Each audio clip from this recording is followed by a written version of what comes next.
요약 선언문이 나옵니다. 5개의 문단으로 요약을 해가지고 성경의 계시와 영감 그리고 무오에 대해서 핵심을 정리합니다. 이런 문장을 여러 번 반복해서 읽을 필요가 있습니다. 이것은 제가 번역하지 않았습니다. 그래서 제 번역 스타일하고는 좀 다르고 이것을 제 마음대로 번역하지 않은 까닭은 이것이 권성수 교수를 중심으로 해서 성경 무오에 관한 책이 번역되어 나오면서 그 뒤에 부록으로 이게 거기 나왔고 거기서 알려진 겁니다. 그러니까 이것이 공식적이고 표준적인 번역은 아니어도 한국의 기독교인들 보수적인 신앙을 가진 사람들이 같이 읽는 문장이기 때문에 뭐 나중에 기회가 된다면은 제가 제 성깔에 맞는 대로 번역을 하겠지만 그래도 괜찮은 번역이에요. 그러니까 같이 읽으면서 과연 이 영감과 계시에 관해서 우리가 앞 시간에서 배웠던 것들을 실제로 같이 문장으로 표현한 것들이 어떤 것인가 한번 봅시다. 자, 1번. 그 자신이 진리이며 오직 진리만을 말씀하시는 하나님은 길을 잃은 인류에게 성경을 가지고 창조주와 주님이시며 구속주와 심판자가 되시는 예수 그리스도로 말미암아 자신을 계시하기 위하여 성경을 영감하셨다. 성경은 하나님 자신에 대한 하나님의 증거이다. 사실 첫 줄에 나오는 길을 읽은도 원래는 로스트라고 하는 형용사일 것이 분명한데 이 로스트라는 말은 그냥 말 그대로 하면 길을 읽은 거예요. 그러나 신학적인 내용에서는 이게 타락했다는 얘기는 타락한 그러니까 죄 지은 인류에게 그 다음에 심판자가 되시는 할 때의 되다는 얼핏 생각하면 become이에요. 근데 그게 아니고 원문에는 되다가 아니라 이다의 개념이에요. 그러니까 구속주와 심판자이신 예수 그리스도 이게 좀 더 정확하고 로 말미암아는 조금 옛스러운 표현이고 예수 그리스도를 통하여 그 하나님 자신을 그러니까 밝혀주기 위하여 이 성감을 영감하셨다. 이렇게 되죠. 그러면 이게 인스파이어라고 하는 동사를 가지고서 완료 시제를 썼는데 그러면 인스파이어의 목적어는 뭐냐면 인스파이어의 결과라는 얘기입니다. 인스파이어가 대상이 아니에요. 대상이라고 본다면 성경이라고 하는 게 여기 있는데 거기다 대고서 영감을 주었다 이거예요. 여기다가 영감을 쏟아 부어줬다. 근데 그게 아니라 영감을 준 결과, 그죠? 계시를 주면서 이게 성경이라는 것이 그 결과로 나온 거죠. 그러니까 이건 목적어, 타동사의 목적어라고 할 때 이 목적어는 결과로 보는 게 좀 더 정확합니다. 그래서 성경은 하나님이 하나님 자신에 관하여 제시한 증거다. 했을 때 이것은 성경의 1차 저자, 제1, 절대적 저자는 하나님이시다. 그래서 하나님의 자기 복제다라고 하는 것입니다. 그리고 이것은 인간의 내적 활동의 외부에서 인간과는 상관없이 이루어진 것이므로 이것은 계시의 객관적 성격을 표현한 겁니다. 그러니까 여기서 1차 저자는 하나님, 그리고 계시의 객관성, 이거를 이렇게 쉬운 문장을 표현하는 것이 바로 이 문장입니다. 2번은 그 다음에 또 하나, 성경의 유일성, 그죠? 성경의 유일성. 여기서 2번은 하나님 자신의 말씀이며 하나님의 성령에 감독하여 준비된 사람들에 의해 기록된 성경은 이건 뭐냐면 하나님의 그 성령에 감독하여 준비라고 하는 게 뭐냐면 그 하나님의 우선 성경이라고 하는 것의 배경 속에 섭리라는 것이 있어서 어느 날 갑자기 어떤 사람에게 영감을 주어서 성경을 쓰게 한 것이 아니라 그 사람이 태어나고 성장하는 과정 자체도 성경을 쓰도록 하기 위한 하나님의 계획 속에서 글을 준비하고 있었다 이거죠. 그런데 그 밑에 보면 성경은 그것이 다루는 모든 문제에 있어서 무오한 신성한 권위가 있다. 왜냐하면 인간 저자, 2차 저자가 있다 할지라도 그 배경 속에는 1차 저자와 섭리라고 하는 하나님, 그러니까 성령님의 준비와 인도하심이 있기 때문에 이것은 곧 신성성이 여전히 살아있다라고 하는 것을 선언하는 겁니다. 그래서 그렇다면 이것은 다시 말하면 뭐냐면 성경은 그것이 주장하는 모든 것에서 하나님의 가르침으로 믿어져야 하며 그것이 요구하는 모든 것에서 하나님의 명령으로 순종되어야 하며 그것이 약속하는 모든 것에서 하나님의 서약으로 받아들여져야 된다. 자, 성경의 신성한 저자이신 성령은 그의 내적 증거에 의해서 우리에게 성경이 믿을만하다고 인증하시며 우리의 마음을 열어 그것의 의미를 이해시키신다. 무슨 소리인지 금방 알아듣죠? 어려운 얘기를 하면 이게 무슨 말입니까? 성령의 내적 계시, 주관적 계시라는 얘기입니다. 그러니까 성경을 주신 것뿐만 아니라 성경을 읽고 받아들이는 데 있어서도 1차 저자인 성령의 신성한 사역의 결과다라고 하는 겁니다. 그래서 4번 전적으로, 그러니까 전체적으로 그리고 축제적으로 그 단어 하나하나에 이르기까지 하나님에 의해 제공된, 그러니까 하나님이 제공하신, 하나님이 제공해 주신 능동태로 표현하면 그렇게 되는 겁니다. 그 하나님에 의해 제공된 성경이라고 하는 이 표현은 사실 정확한 영어의 이해 속에서 우리말로 제대로 표현한 게 아니라 이게 지금 잘못된 표현이, 그 수동태는 피동태가 아니거든요. 근데 지금 피동태로 돼 있어요. 그러니까 능동태로 해석을 해야 돼요, 수동태는. 그래서 하나님이 제공해 주신 성경은 그것이 가르치는 모든 것에 있어서 오류 혹은 틀리는 것이 없다. 즉 개인의 삶에 있어서 하나님의 구원 은총에 관한 성경의 증거에서와 마찬가지로 창조에서의 하나님의 행동이나 세계 역사의 사건들, 그리고 하나님에 속하는 성경 자체의 문학적 기원들에 관하여 성경이 진실하는 것에서도 그렇다. 그러니까 그 결과물로서의 성경 그 전체, 그리고 한 줄 한 줄에 이르기까지 정확하게 하나님의 계시가 정확하게 반영이 되고 전달이 된다라고 하는 것을 가리킵니다. 만약 이 전적으로 신성한 무호성이 어떤 식으로든 무시되어 제한되거나, 그러니까 이 성경의 신성의 그 무호성, 신성성을 어떤 식으로든 제한하거나, 이렇게 맞거든요. 제한하거나 또 이렇게 모순된 것이라고 파악을 한다면 성경의 권위는 불가피하게 손상되고 만다. 그렇게 되면 이것은 타락인데, 이러한 타락은 개인이나 교회 양쪽에 중대한 손실을 초래하게 된다. 그러면서 이제 85쪽에 보면 이제 좀 더 이 5가지로 압축한 5개의 문단으로 짧게 압축한 것을 이제 하나하나 항목을 들어서 이거는 인정한다, 이거는 틀렸다. 이제 이렇게 명확하게 제시합니다. 한번 봅시다. 제1항, 우리는 성경이 권위 있는 하나님의 말씀으로 받아들여져야 한다는 것을 지지한다. 요것도 피동태로 되어 있죠. 근데 이걸 정확한 개념으로 표시하면 우리는 성경이 권위 있는 하나님의 말씀으로 받아들여야 한다는 것, 우리가 하나님의 말씀으로 받아들여야 한다는 것을 우리는 지지한다. 이런 개념이죠. 이것은 그러면서 우리는 성경이 교회, 전통 또는 어떤 다른 인간적 원천으로부터 그 권위를 받는다는 것을 부정한다. 듣겠어요? 지금 무엇을 인정하는 겁니까? 성경의 유일성, 그 다음에 성경의 그 지고성이라고 할까?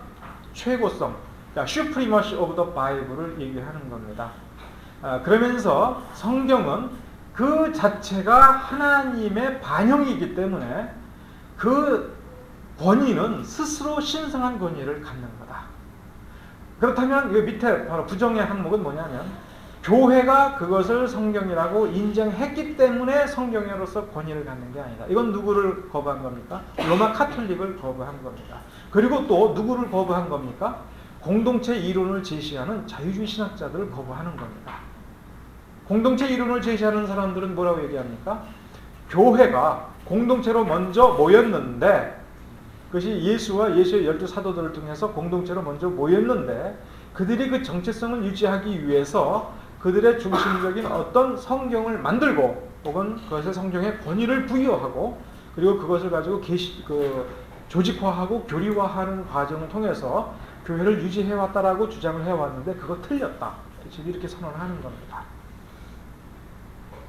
오히려 인간이 모인 단체가 이것이 하나님이 인정하는 참된 교회라고 하는 그 권위, 그 인정을 바로 성경으로부터 받아야 된다는 얘기입니다. 그러니까 우리가 모여서 아무리 행복하고 기쁘게 찬양하면서 노래 불러서도 그 자체로 우리가 이렇게 행복하고 모든 교인이 서로 사랑하는데 이 정도면 되지 않았느냐라고 얘기할 때 그게 아니고 성경이 당신 교회의 가르침과 당신 교인들의 행동의 윤리의 그 근본 원인을 따져보았을 때 성경이 그것이 맞다라고 선언을 해 주었을 때야 비로소 당신들은 교회다. 그러나 성경의 가르침과 어긋나는 것이 있음에도 불구하고 그리고 그것이 어긋났다는 것을 발견했음에도 불구하고 자기네들 좋은 대로 해버린다면 그건 이미 교회가 아니다. 예, 그렇게까지 나갈 수 있는 행동입니다. 이게. 그래서 이거 라틴어로 얘기한 솔라 스크립트라를 지금 표현한 겁니다. 그러니까 전문 용어로 얘기한 거를 그렇게 쉬운 말로 표현한 겁니다. 제2항에서 우리는 성경이 하나님께서 그것으로 양심을 구속하는 최고의 기록된 규범이며 역시 솔라 스크립트라죠. 교회의 권위는 성경의 권위에 종속된다는 것을 지지한다. 그러니까 금방 얘기한 1항에서 유추되는 것이 금방 표현이 되고 있습니다. 자, 근데 여기서 재밌는 표현이 하나 있어요. 발견했습니까? 양심을 구속한다. 이 시대의 사람들의 상식은 뭡니까? 양심의 자유라고 얘기합니다. 인간의 양심은 외적인 어떤 것에 의해서도 외적 권위에 의해서 억눌리거나 제한을 받아서는 안 된다. 이게 양심의 자유라고 얘기하지 않습니까? 그런데 여기서 보면 하나님이 우리에게 주시는 성경은 뭘 구속한다? 양심을 구속한다. 이거를 리뎀션이라고 생각하지 마십시오.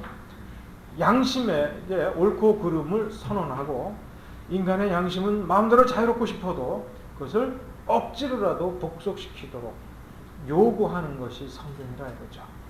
그러면 이제 양심의 자유라는 것, 종교의 자유라고 하는 것에 대해서 우리는 이걸 생각해 봐야 돼요. 안 믿을 자유도 있냐? 그렇죠. 성경과 하나님께서 예수를 믿으라고 하는 선언에 있어서 안 믿을 자유가 있느냐?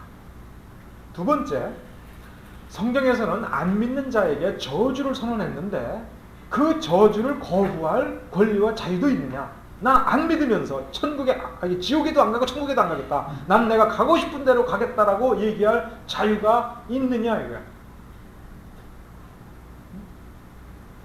그 자유 있어요? 사실 양심의 자유는 지금 미국이나 이런 데서 얘기하는 양심의 자유, 종교의 자유는 안 믿을 자유를 얘기하는 겁니다. 기독교 안 믿을 자유. 그럼 나는 불교 내 마음대로 믿겠다. 그러니까 미국 공립학교에서는 뭐라고 얘기하는 거냐면 당신들이 예배를 드리려면 학교에서 예배를 드리려면 누가 불교 신자가 목탁서 들리겠다. 중불로 와라. 그러면 그것도 들어줘야겠다. 그 얘기는 뭐냐면 미국에서 얘기하는 종교의 자유는 안 믿을 자유가 이거예요. 그래서 사실은 미국의 그 종교의 자유를 선언하는 미국의 헌법도 안 믿을 자유를 선언하는 겁니다. 그게 진정한 의미에 있어서의 자유냐 이게요. 그러면 예를 들어서 내가 우리 아들이 아직 예를 들어서 이제 한 10살쯤 됐다 이거예요. 얘가 철이 없어요. 그런데 이렇게 얘기해요. 아버지, 나 교회 가기 싫어요. 이랬을 때 내가 너 미쳤냐? 넌 목사 아들이야 하면서 강제로 끌고 갔을 때 나는 이 아이의 양심의 자유를 사실은 억압했죠. 그럼 내가 성경 앞에서 내가 잘못했냐 이거예요. 이 아이는 안 믿을 자유를 부르신 거예요. 근데 나는 넌 그럴 자유가 없어. 그러면서 데려가면서 네가 지금 예를 들어서 하나님 안 믿어도 그래, 너는 여기 있어야 돼. 안 그러면 너 취업할 거야. 어? 이렇게 협박을 하고 너 예배 시간에 도망가면 응? 너 굶길 거야. 이렇게 협박을 해가지고 할 수 없이 얘가 여기 앉아 있어요. 어? 내가 잘못한 겁니까? 이제 예를 들어서 실제로 그런 일은 없었어요. 근데 예를 들면 내가 잘못한 거냐 이거예요. 분명히 나는 양심의 자유를 억압했어요. 근데 안 믿을 자유를 부르짖고 있죠. 근데 여기 표현해 보면 하나님께서 이 성경을 통해서 양심을 구속한다는 거예요. 그런 정도의 권위를 가진 최고 유일한 규범, 법전이다 이거예요. 그래서 그 밑에 부정, 우리는 교회의 신조들, 공의회 또는 선원들이 성경의 권위보다 더 크거나 또는 동일한 권위를 가지고 있다는 것을 부정한다. 누구를 부정한 겁니까? 로마 카톨릭을 부정한 것이죠. 그러면서 또 한편으로는 자유주의자들의 성경관을 부정한 겁니다. 그러니까 자유주의자들이 보기에 성경이라는 것은 인위적 산물인데 종교회의 혹은 신앙고백서 신조들을 통해서 교회에서는 반드시 그것만 받아들이고 그것만 믿고 그것대로만 해야 된다라고 규정했기 때문에 우리가 이 공동체에 들어가서 교인으로서 존재할 때에는 당연히 거기에 구속이 된다. 이것이 올바른 성경관이다라고 얘기한 자유주의자들의 성경관을 역시 거부한 겁니다. 근본적으로는. 그러면서 또 사망에서는 우리는 기록된 말씀이 그 전체로 하나님이 주신 계시라는 것을 지지한다. 전체로.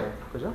그래서 우리는 성경이 단지 계시에 대한 증거라거나 또는 오직 마주칠 때에만 계시가 된다거나 또는 성경의 정당성이 사람들의 반응에 의존한다는 것을 부정한다. 이건 누구를 부정한 겁니까? 이게 실존주의적 성경관을 거부한 겁니다. 예를 들어서 특히 마주칠 때라고 하는 것은 마틴 부버의 인카운터의 철학. 실존적으로 마주칠 때에 거기서 어떤 인간의 삶을 근본적으로 충격을 주는 직접 변화가 일어나는 거예요. 그럴 때에 비로소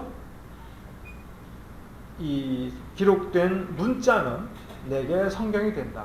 맨날 그 전에 읽었어도 어떤 내게 충격을 주거나 내 인생을 바꿔버리거나 하는 일이 없었단 말이에요. 그러면 그때는 뭐냐? 뭐 읽었냐? 그냥 글자를 읽었다. 성경을 읽은 게 아니다.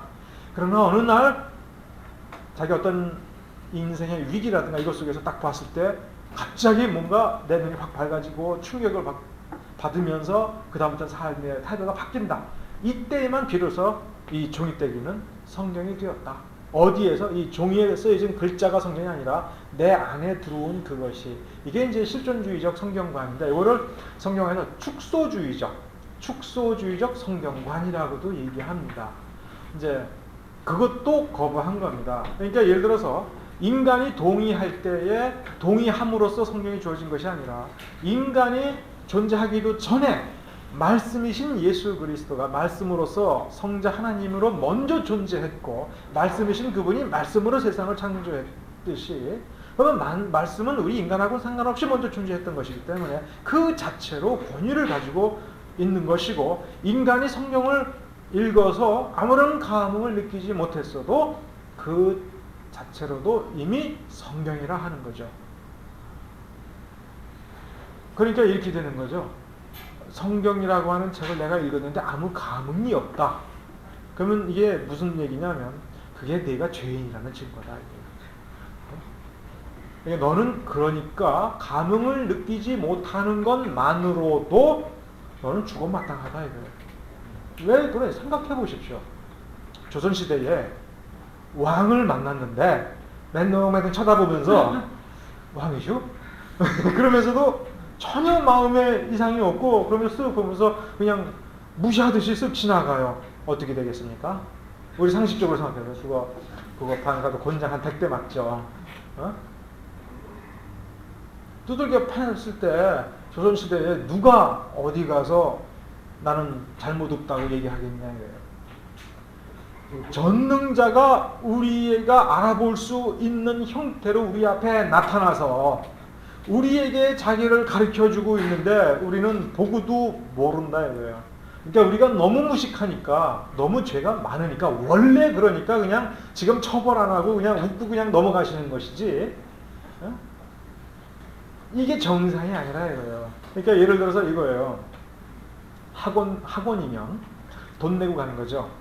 왜 거기에 접수하고 그 학원에 다닙니까? 굉장히 잘 가르칠 줄을 알고. 근데 앉아봐서 딱 들어보니까 재미가 없고 내용이 없어. 그럼 내가 감동을 안 했어. 그럼 누구 잘못이에요? 강사 잘못이에요. 그러니까 딱 내려가면서 사무실에 돈 돌려줘요. 나 여기 안 나오겠습니다. 그러면 학원은 돈 돌려주게 돼 있어요? 안 되게 돼 있어요? 돌려주게 돼 있어요. 그렇죠? 일주일 이내에 환불을 요청하면 해주게 돼 있어요. 하나님 믿는 것도 그렇게 생각한다 얘가 지금 현대인들은. 응? 내게 감동이 없다면 이건 잘못된 거다. 어? 그러니까 나를 기준으로 생각을 해버리는 거예요. 그런데 내가 감동을 못하는 건 사실은 내가 죄가 있기 때문에 그래요. 근데 내가 성경을 읽거나 설교를 들었을 때 감동이 있는 까닭은 나를 불쌍히 여기셔서 귓구멍을 열어주시고 마음을 조금 부드럽게 해주셔가지고 그 말씀을 받아들이게끔 내게 도와주셔서 내가 받아들여지는 겁니다. 그죠? 그러니까 오히려 깨달아지고 감격, 말씀을 듣고 진리에 감동하고 감격하는 것은 축복이라 이거예요. 그러니까 사실은 신학을 제대로 배우고 신학이 성숙했다면은 뭐냐면 세상에서 가장 설교 못하는 사람의 설교를 듣고도 감격할 줄 알게 된다는 거예요. 그게 정상인 거예요. 신학을 잘못 배우면, 그러니까 이게 그 영광의 신학, 성공지향적 신학을 배우게 되면 내가 이만큼 배웠어. 자, 누가 나한테 감동을 줄까? 웬만해서는 내 성이 안 차. 그래가지고 잘하는 사람만 쫓아간다 이거예요. 근데 원래 하나님의 뜻은 그게 아니거든요.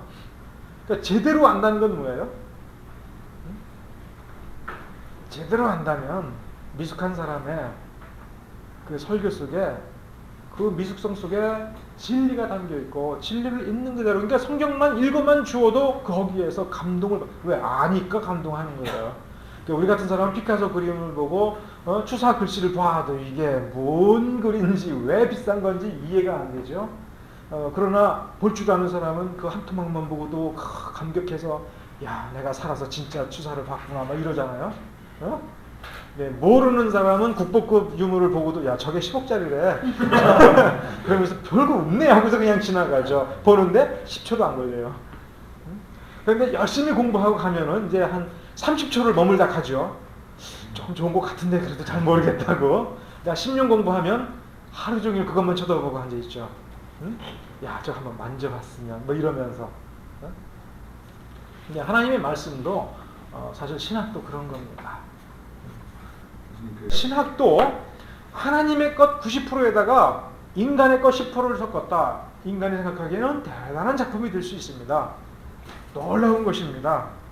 그러나 신학이라고 하는 것은 어디에까지 도달해야 되느냐 하면 하나님 나라에까지 도달하고 이후로 하나님과 더불어 영원히 살 수 있어야 돼요. 왜 그러냐면 신학이라는 건 원래 하나님 속에 있는 거예요. 그렇죠? 그것을 우리에게 복사시켜주고 우리를 하나님에게로 이끌어가는 명제요, 진술이란 말이에요. 이건 이렇게 해야 된다. 즉 하나님 자신에 대한 것을 하나님이 해석해서 우리에게 선지자들을 통해서 재해석해 준 거거든요. 그러면 우리 재해석을 통해서 하나님께 일치시켜 나가서 하나님과 더불어 사는 거예요. 제가 언젠가 얘기했죠. 복음은 뭐예요? 복음의 심장이 뭐예요? 복음의 근본을 하나로 얘기한다면 뭐예요? 미스티카 유니오 미스티카, 신비적 결합이라 이거예요. 하나님과 내가 함께 산다. 마치 부부가 됐듯이 전혀 남남으로 성장하던 사람이 한 이불 속에서 한 가정을 이루고 한 삶을 이루어 나가는 것처럼 이제 죄로 인하여 서로 멀어지고 원수가 된 사람들이 그 하나님과 인간이 다시 하나가 되어서 하나님 나라에서 얼굴과 얼굴을 맞대고서 서로 사랑하면서 영원히 함께 한다 이거예요. 이 재결합이 바로 복음의 심장인 거 아니에요? 우리가 어떻게 해서 하나님과 다시 재결합하게 됩니까? 우리가 여전히 죄가 있는데도 성령님이 예수 그리스도라고 하는 그 공로를 우리에게 주시죠. 그래서 예수의 이름 속에서, 예수의 보혈의 공로 속에서, 그 십자가 속에서, 그 삶과 죽음 속에서 우리는 다시 하나님과 탁 찰떡궁합처럼 탁 붙어버리는 거 아닙니까? 그죠? 완전히 하나가 된 거죠. 결국 우리에게 신학이 필요하고 지금 여기에서 구속의 신학, 그래서 구속을 이해하는 까닭은 구속이라는 것은 하나님에게로 되돌아가는 거죠. 그럼 되돌아가서 그분과 같이 그분을 알기 위한 것이 신학이라면 인간이 만든 것으로는 결국은 무너지게 돼 있어요. 그죠? 그것은 부서지게 돼 있고 부족함을 갖게 돼요. 그만큼 부족한 것이 돼요. 보니까 없어졌다. 어? 그 못된 그 건축업자들이 그 못된 짓이 뭐냐면 기둥을 타설할 때 시멘트를 부어가지고 꽉꽉 채워야 되는 거예요. 그런데 이게 못된 건축업자는 무슨 짓을 합니까? 쓰레기를 먼저 주워 넣죠. 그래서 이게 그 시멘트 포장지 같은 걸 막 집어넣어요. 그러면 이제 거기다가 집어넣은 다음에 시멘트를 부어요. 그러면 거기에 시멘트가 99%라고 하더라도 그 기둥의 밑에는 뭐가 있어요? 쓰레기가 있어요.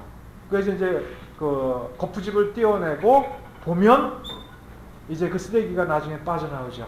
그죠? 그러면 거기에 뭐가 돼요? 비어 있죠. 그러면 나중에 무너지게 되는 겁니다. 이 신학이라는 것이 그렇게 만들어질 때 1%라도 잡석에 들어가면, 그리고 쓰레기가 들어가면 언젠가 그 쓰레기가 부패되고 빠져나오게 될 때 거기가 비어있게 되고, 그래서 건물은 금이 가고 무게를 지탱하지 못하게 되는 일이 철회되는 거죠. 신학은 우리를 영혼에 이르기까지 우리를 지탱해 줘야 되는 거죠. 그러니까 인위적인 것, 죄가 깃들어져 있는 것, 그것은 섞여서는 안 되는 겁니다. 그래서 인간은 순도 100%의 신학을 필사적으로 하나님의 인도하심을 따라서 추구해야 되는 것이죠.